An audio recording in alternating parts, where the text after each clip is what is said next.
योगी सरकार न्याय करो, न्याय करो, न्याय करो। योगी सरकार न्याय करो, न्याय करो, न्याय करो। योगी सरकार न्याय करो, न्याय करो, न्याय करो। हमारी सेवा बहाल करो, बहाल करो, बहाल करो। हमारी सेवा बहाल करो, बहाल करो, बहाल करो।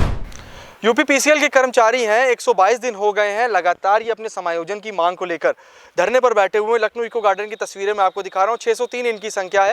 इन्होंने कई बार शक्ति भवन का घेराव भी किया है। लगातार आला अधिकारियों से ये बात करने की कोशिश भी कर रहे हैं। मैं इनसे बात भी करूंगा। भैया, दिन का समय है, अभी आप भूजा खा रहे थे, आपकी बात कहाँ तक पहुँची और क्या भूजा खा के ही रोज पूरा दिन निकालते हैं?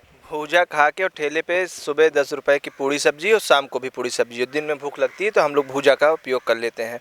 और पिछले काफ़ी समय से हम लोग यहाँ 122 दिनों से बैठे हुए हैं। जैसे कि आप शुरू से हमारी खबर को दिखाते रहे, हमारे मामले को उठाते रहे, लेकिन आश्वासन के नाम पे सिर्फ झूठा आश्वासन। कोई ऐसा मंत्री नहीं हो, कम से कम 25 मंत्रियों से हम लोगों ने मुलाकात की। जिस जिस क्षेत्र के बच्चे हैं, जनप्रतिनिधि होने के चलते अपने क्षेत्र के सभी मंत्रियों से उन लोगों ने मुलाकात की, लेकिन सबका यही कहना है कि हम माननीय मुख्यमंत्री जी से बात करेंगे, माननीय ऊर्जा मंत्री जी से बात करेंगे, लेकिन कोई बात नहीं।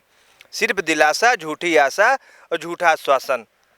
ऊर्जा मंत्री से मिलते हैं, हाँ आपका मामला चल रहा है, आपका मामले पे विचार किया जा रहा है, आपके मामले की सुनवाई जल्द से जल्द होगी, आप लोगों के साथ न्याय हो।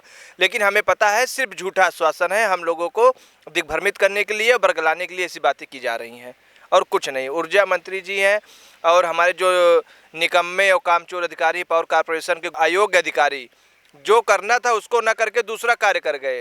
कहा गया था इनका समायोजन करना है, सुप्रीम कोर्ट ने कहा रिक्त पद हो तो इनका समायोजन कीजिए, जबकि उन्होंने कहा कि समायोजन के लिए हमारे पास नियमावली जहां नहीं है, नियमावली बनाई जाती है। 3 साल की नौकरी करके के बाद किसी को निकालने की कौन सी नियमावली है? अगर कोर्ट ने कहा था, कोर्ट कहते हैं कि कोर्ट के आदेश पर हमने इनको बाहर किया। जब कोर्ट कह रही दोबारा समायोजित करने के लिए, तो आज आप नियमावली दोहाई क्यों दे रहे हैं? कुल मिलाकर के भाजपा सरकार में जो भी लोग हैं, जो भी मंत्री हैं, कोई भी अपना कार्य पूर्ण रूप से सही तरीके से नहीं कर रहा है। हमारी बात को माननीय मुख्यमंत्री जी तक नहीं पहुंचाया जा रहा है और हम लोग मिलने जाते हैं तो हमको किसी न किसी बहाने से रोक दिया जाता है कि ये है वो है, आप अपना पत्र दे दीजिए, इसको पहुंचा दिया जाएगा, ये कर दिया जाए, लेकिन कुछ भी नहीं हो रहा है, सिर्फ झूठा आश्वासन। और हम लोग आज यहाँ, अब आप बात ऐसी पूछ ले, भूजा खा के आंखों में आंसू आ गए। भूजा खा करके मजबूरी ये है कि खाएं क्या खाएं। 3 साल से जो आदमी बेरोजगार हो क्या करेगा, आप खुद बताइए। और 3 साल नौकरी करने के बाद लोन ले लिए हैं, ये अभी बहन की शादी किए तो लोन ले लिए थे, आज कहाँ से उसको भरेंगे? मजबूरी है कि खेत बेच करके गांव में भरना पड़ा। बैंक वाले रोज घर आ रहे थे, किसी ने घर बना लिए। ये भाई उत्तराखंड से आए हुए हैं, भाई उत्तराखंड से एक नौकरी छोड़ कर, मैं रेलवे सिकंदराबाद लोको पायलट नौकरी छोड़ करके इसको ज्वाइन किया था, आज कहीं का नहीं रह गया। तो हम लोग का बस एक ही है, हम लोग इंतज़ार कर रहे हैं। चुनाव सिर पे है, कई बार ऐसे चीज़ें चुनाव के दौरान होती है, लेकिन अगर नहीं होगी तो निश्चित रूप से आने वाले समय में सरकार को हम अच्छी तरीके से चिताएंगे कि अगर किसी के साथ अन्याय होगा तो व्यक्ति किसी भी हद तक जा सकता है।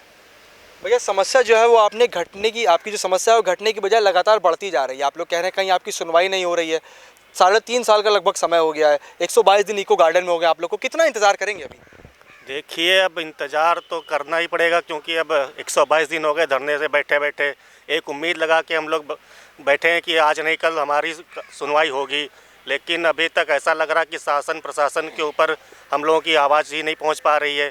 तो वही है कि हम लोग त्यौहार में भी बैठे रहे, चाहे दिवाली हो या भाई दूज हो या रक्षाबंधन हो, यहीं पे हम लोग बैठे रहे और इंतज़ार करते रहे कि भाई आज त्यौहार है, कोई ना कोई अधिकारी मिलने ही आएगा और हम लोग की बातें सुनेगा, लेकिन ऐसा कुछ भी नहीं हुआ।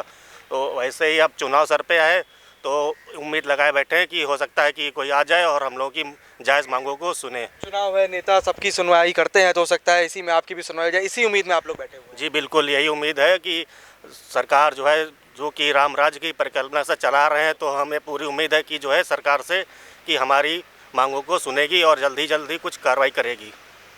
तो भैया, एक आखिरी सवाल मैं आपसे पूछना चाहूँगा। एक लंबा समय हो गया है, महंगाई जो है वो भी लगातार बढ़ रही है, अपना जीवन यापन आप लोग किस तरह से कर रहे हैं? परिवार का भरण पोषण, क्योंकि जिस नौकरी से आप लोग को काफ़ी ज़्यादा उम्मीदें थी वो चली गई।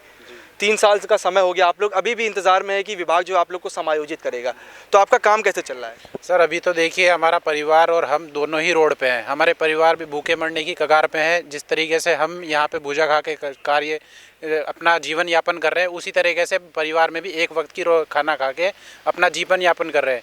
यदि अभी इसी आस में है कि चुनाव सर पे है, अभी इसी तरीके से हम रिक्वेस्ट करते रहेंगे।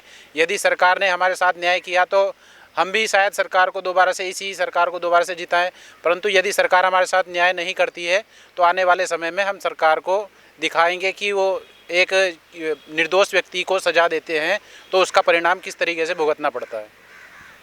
तो कुल मिला के यूपी पीसीएल के कर्मचारी थे, इन्होंने साफ किया कि इन्होंने 3 साल से ऊपर विभाग में अपनी सेवाएं दी, उसके बाद विभाग ने रातों रात इन्हें बाहर का रास्ता दिखा दिया। पिछले 122 दिनों से लगातार ये इको गार्डन में बैठे हुए प्रदर्शन कर रहे हैं, ये चाह रहे हैं कि विभाग सुन ले और इनको वापस समायोजित कर ले। अब इन्होंने साफ किया है कि जब तक इनकी सुनवाई नहीं हो जाती, क्योंकि चुनाव भी नज़दीक है, इनको उम्मीद है कि अब इनको समायोजन वापस किया जाएगा, नहीं तो इनका जो धरना इसी तरह से चलता रहेगा। इस अनुराग के साथ हूं पांडे, LP न्यूज़, लखनऊ।